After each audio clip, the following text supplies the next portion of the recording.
U.S. Secretary of State Mike Pompeo is taking aim at South Africa's proposed land reforms outlined by President Cyril Ramaphosa in his State of the Nation address earlier this month. South Africa is debating an amendment to permit the expropriation of private property without compensation. That would be disastrous for that economy, and most importantly for the South African people.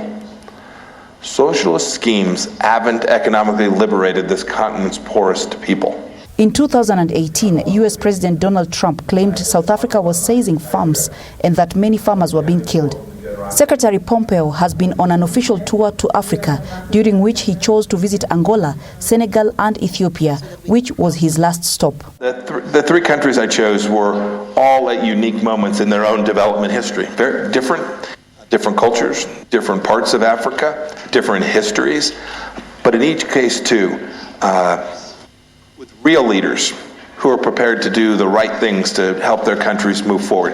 And when I say real leaders, that certainly includes political leaders, but it's broader and deeper than that. It's the wellspring of the population who's demanding these changes, these transformations, whether that's in Senegal or Angola or here. I can see it, I can feel it, I can hear it. Leaders in the business community, leaders in the entrepreneurship world, finance leaders, non-governmental organizations who understand that the things that have been done in these countries in the past didn't deliver the outcomes that these people so richly deserve, and are determined to push back where there were problems with corruption, who are determined to deliver these outcomes, and are prepared to take real risk to get these fantastic outcomes for their own people.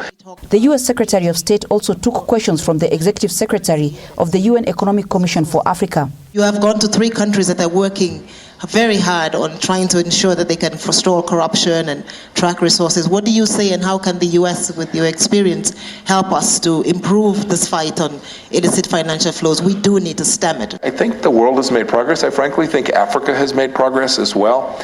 The leaders that I spoke with in every country all took on board the desperate need they had to control that illicit financing.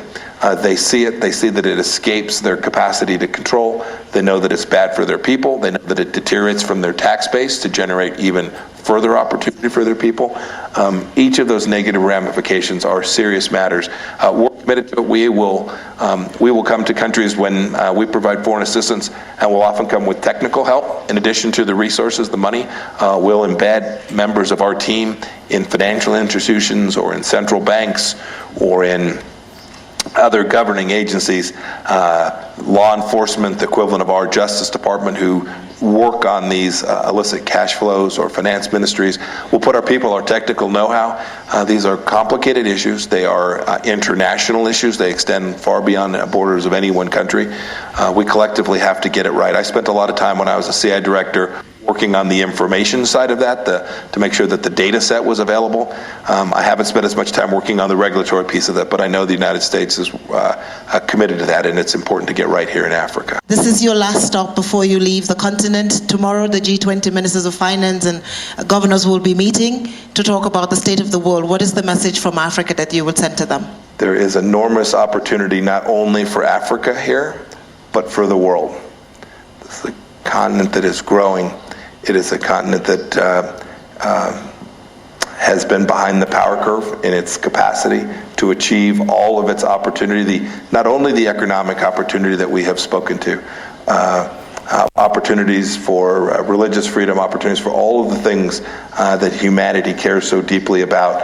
I would urge them to recommit to this, and we'll have massive economic benefits to places like the United States of America if we get this right. The young women that I was with this morning were all exporting to our country.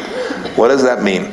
That means that someone in America decided that there was a value proposition to purchase that product that was made right here in Ethiopia. The seller benefited here in Ethiopia, and that American consumer benefited as well. That trade, that commerce, that opportunity will benefit our entire world. We need to get it right here as well. And when we do, it's mutually reinforcing too.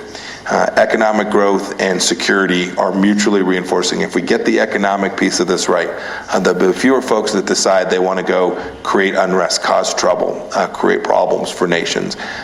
So we've got to get them both right. I hope those ministers will all take seriously what I saw on my 3 visits here in Africa.